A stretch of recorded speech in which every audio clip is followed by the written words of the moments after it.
Hey guys, welcome to the Powerful Man Show, where we help married businessmen save their marriages without having to talk about it, get unstuck, and gain clarity in their lives. As I like to say, life is too short for average. I'm your host, Doug Holt, with my co host, Tim, the Powerful Man Matthews. Now let's get this started. Hey guys, welcome back to another episode of the Powerful Man Show.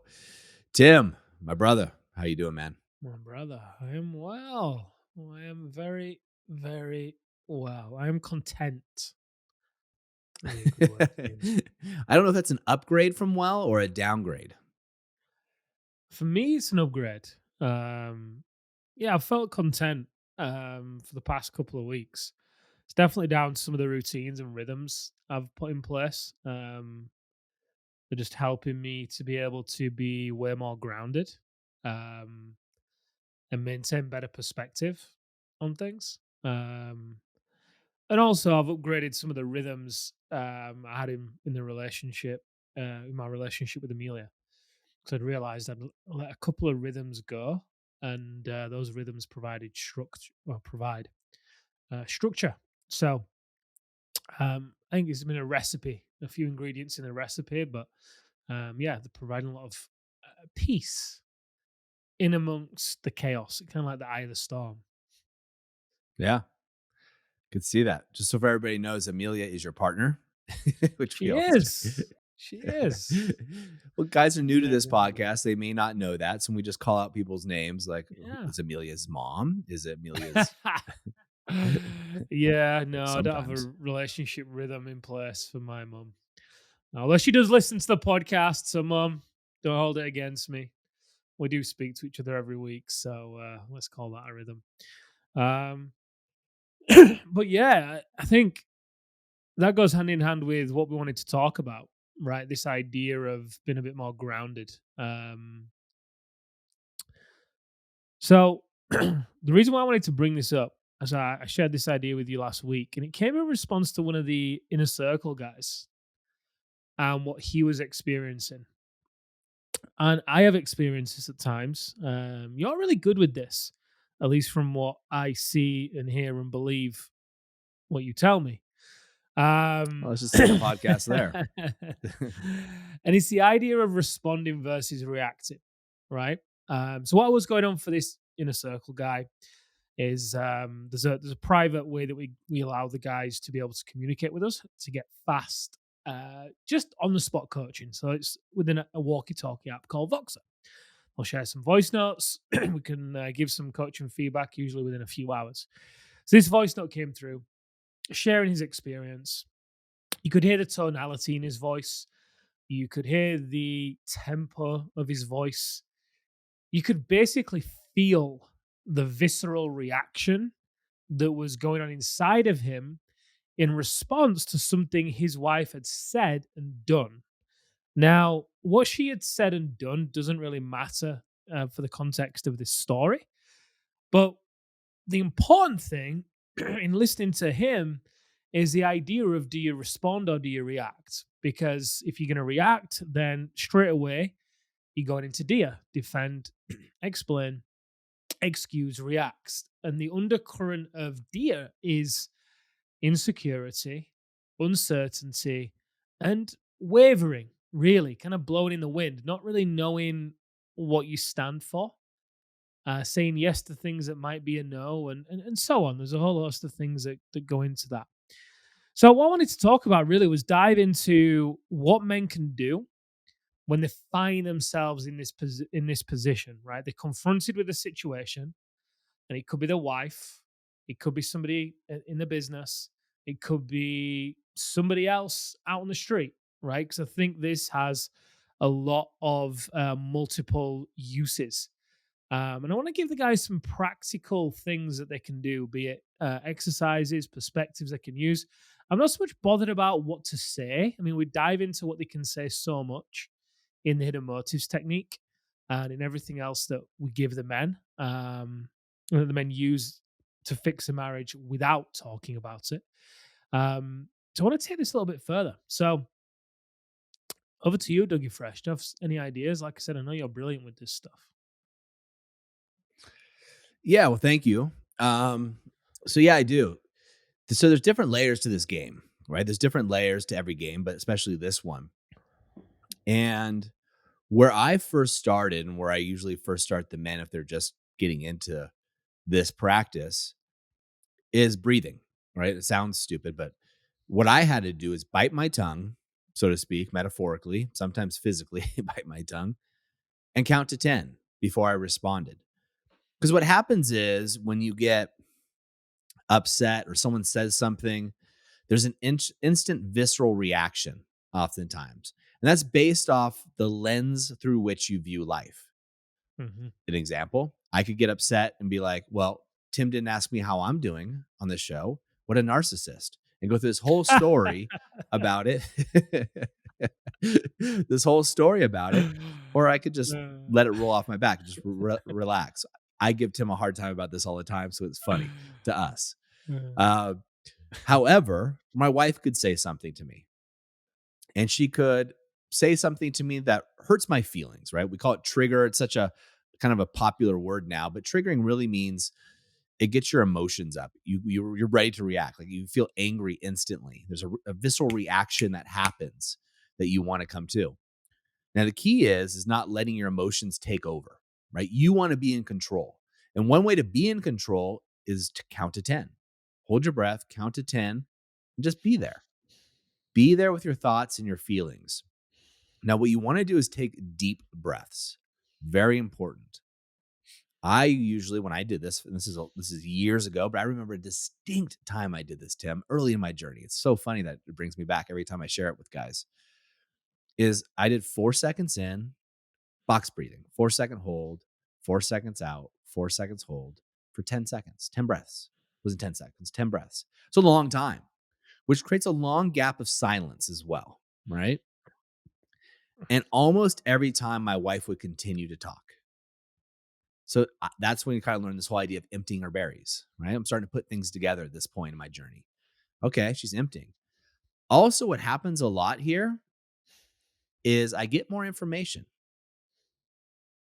and I start to figure out things. Oh, maybe what I thought she meant isn't what she meant. She's not actually upset at me. She's upset because she hasn't seen her family and she's scared because her family's getting older. Her mother's getting older. And my wife now is scared. She's not attacking me, but she's scared.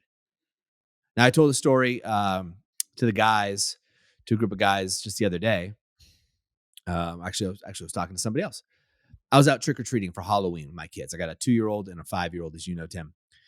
And it's out there, and we're going. All of a sudden, this woman runs up, grabs a kid, and just starts screaming at him. I'm talking spit coming out of her mouth, screaming at him. This kid had to be 10 or 11 or so, right? Somewhere around that area.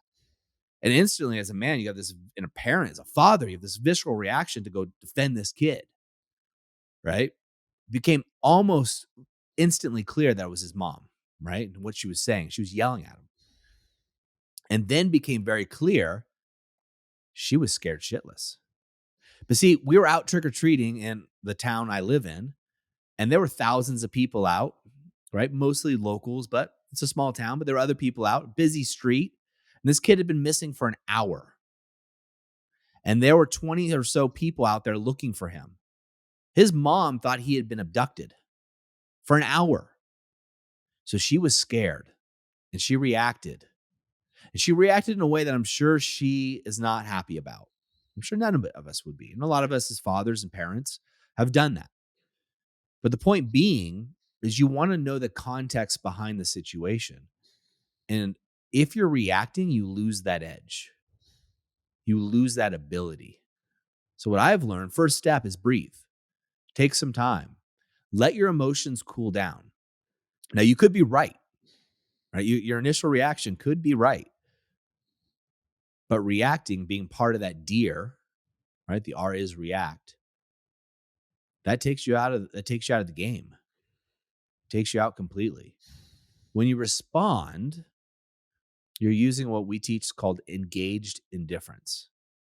I'm engaged what you have to say. I'm engaged in the moment. I'm here. I'm not turning into my phone looking to see who's calling, who's texting me. while you're speaking. I'm not just hearing the words you're saying, but I'm actually listening to what you're saying.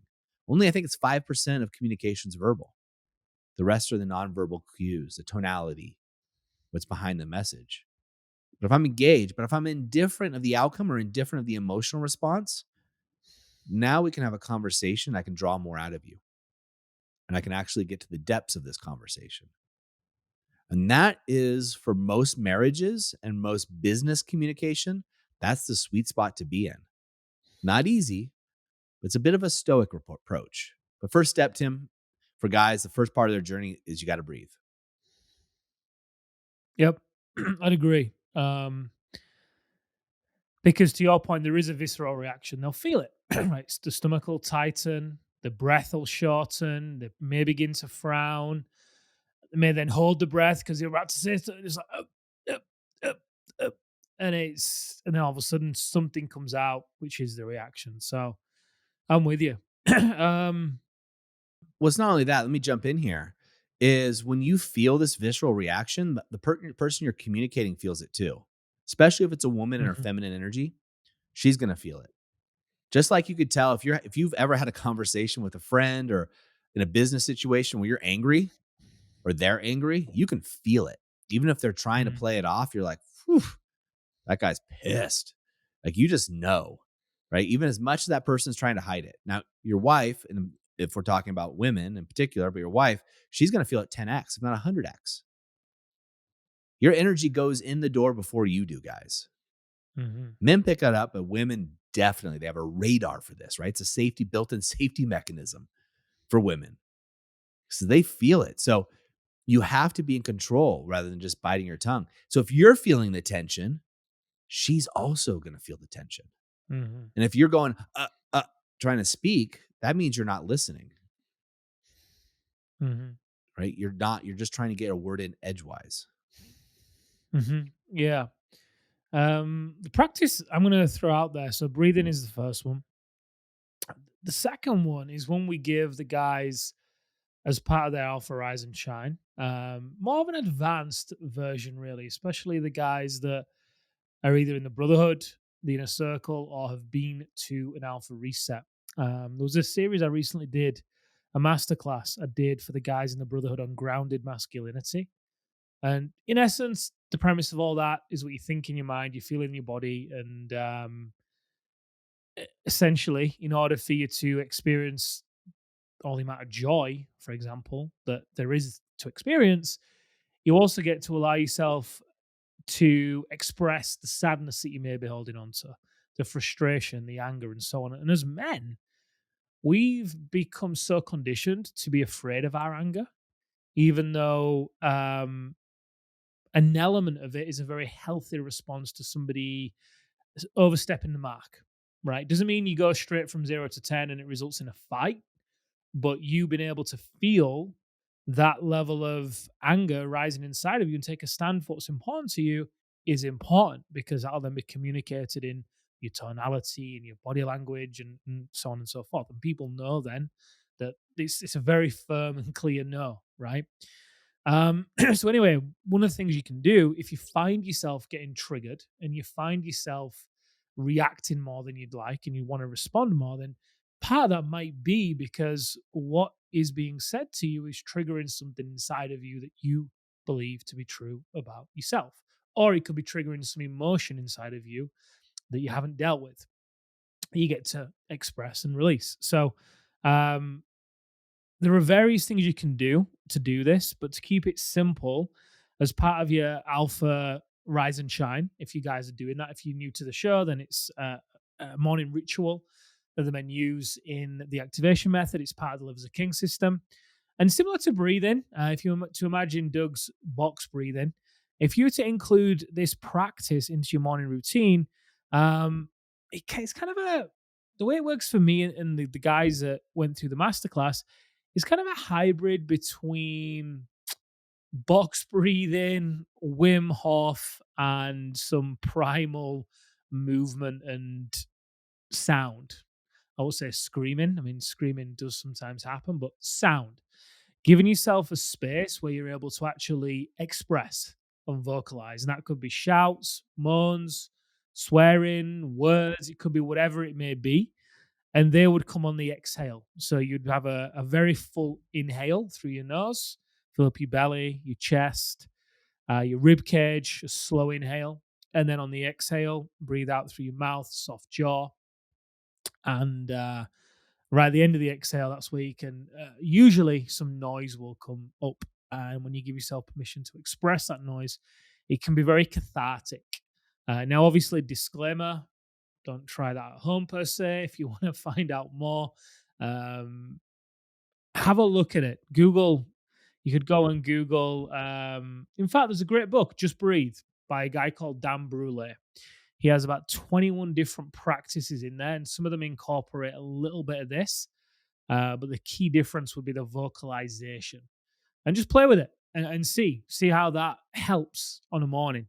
But giving yourself that space to really go to those places and open up can lead to contentment. It can lead to a lot more peace. And then as a result, it's much easier for you to be confronted with somebody who may be erratic or angry or whatever it may be and continue to remain grounded. Yeah. I think for me, once I got to the point where I could just hold my breath, because I couldn't. It was hard for me to bite my tongue for that long because sometimes you're like, wait a minute, what you're saying is wrong. Like it's just full on wrong. Either A, you misunderstood me or you misunderstood the situation, or it's just wrong.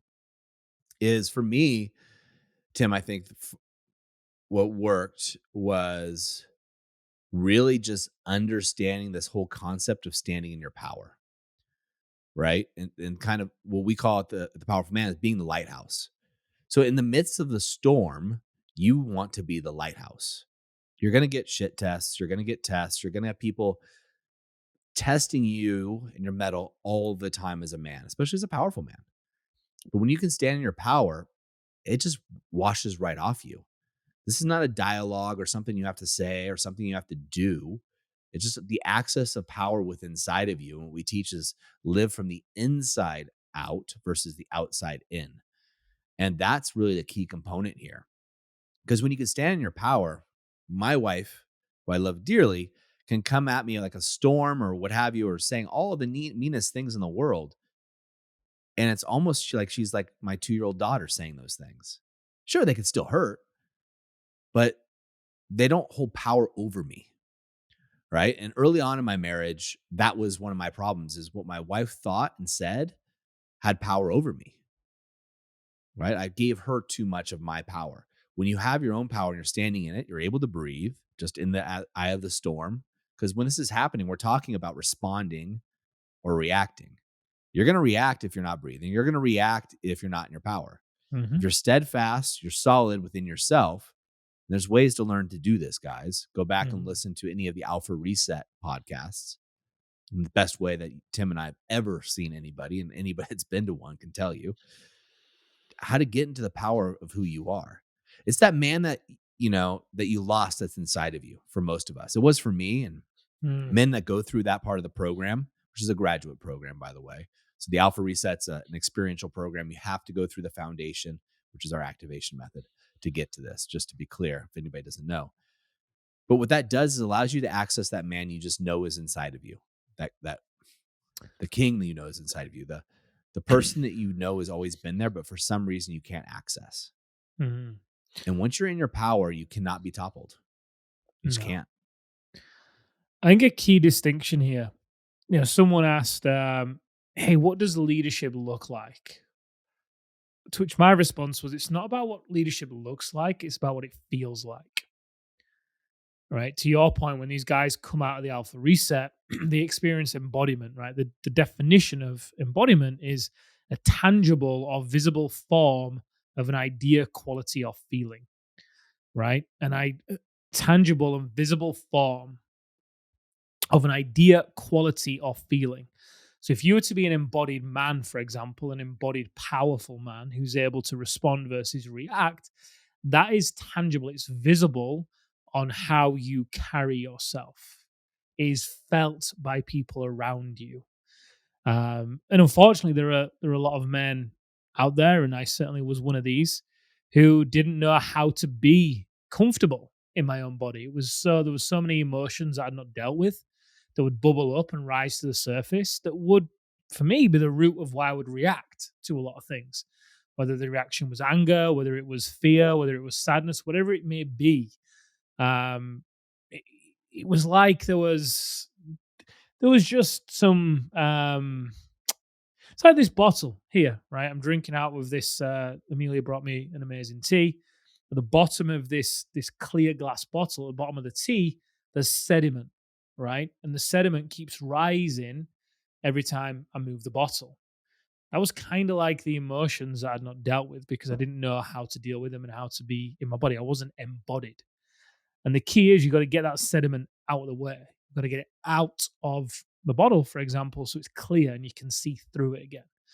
And that's to your point, Doug. The guys, when they come out of the alpha reset, they've had an experience of feeling, not logic. This isn't a journaling thing where you journal about what it's like to be a powerful man or you journal about what it's like to be in your body. It has to be experienced. And this is why when the men go through that process and they also then continue to do things within their alpha rise and shine, and like Doug says, it's just so much easier for them to breathe as well in the face of an onslaught of any kind or in the face of a storm or whatever it may be, because immediately they know viscerally, just like you know what it feels like to react viscerally, they know what it feels like viscerally to stand in their power, to be embodied, which kind of sounds like a fluffy word, but again, the definition, a tangible, visible feeling or quality, it is the foundation upon which you can continue to respond. And like Doug said, there's layers to this game. And you can imagine where you can be a year, 2 years, 3 years down the line as you layer in being a CFO and continuing to respond in different ways. And then you create and maintain boundaries in a very, very healthy and respectful way for yourself and for others. Again, a form of responding versus reacting. But I think the two to start with, to your point, breathing, I think that's huge. So huge. And I love what you said about the space it creates for more information to be revealed. And then getting into a bodywork practice where you're able to have a space where you can express and get in touch with some of those things. Look, guys, you may not have anywhere to do that. So if you are interested about learning more about that, by all means, go into the Facebook group, drop a question or a comment. I'll happily respond to them. I'll happily do my best to point in the direction of somewhere or something where you can learn a little bit more. Like Doug said, the alpha reset isn't open right now. Otherwise, I would just say to you, go there because it's the fastest way we've seen guys experience that. But if you want some more tangible ideas, by all means, go there, drop a question, and I will happily do my best to answer it. There you go. Well, gentlemen, that's an open invitation to get some coaching from Tim, the powerful man Matthews himself. That's right over in the Facebook group. Any questions you guys have about breath work? And when we talk about responding versus reacting, just know when you react, you give your power to the other person. You're telling them that what they're saying or doing is more important than what you're thinking or how you're feeling. So you've given away effectively your alpha, your ability to be the wolf, which is a powerful man would teach two concepts: deer, defend, excuse, explain, react. It's not what you want to be. It's what got us into trouble in the first place, guys, versus the wolf, who is wise, open, loving, and fierce. So, gentlemen, as we wrap up, be the wolf. Remember, we're in your corner. See you next time on the Powerful Man Show. All right, guys, that's a wrap for this episode. But as I always say, in the moment of insight, take massive action. You see, there are two types of men that listen to a podcast like this. Those that go on from one podcast or show to another, just hoping things are going to change and realizing that they're going to be in the same place month after month, year after year. You see, I was this guy, so I completely get it. You may just not be ready. But there's also a second man that listens to a show just like this. And this is a guy who takes massive action so they can shorten the learning curve, compress time, and get results to be the wolf. See, wolf is an acronym for wise, open, loving, and fierce. Now, ask yourself, which one am I? And just be honest with yourself there. And there's no judgment on my end, but if you're ready to move from deactivated deer mode, which is defend, excuse, explain, react, to activated wolf, wise, open, loving, and fierce, then go over to thepowerfulman.com/grow and go there now. In fact, I'll make it super easy for you. I will even put the link right in the description here, so you can just click it and go over there now to learn more. Guys, in the moment of insight, take massive action. Go from deactivated to activated, because like I said, life is too short for average. And I'll see you on the next episode.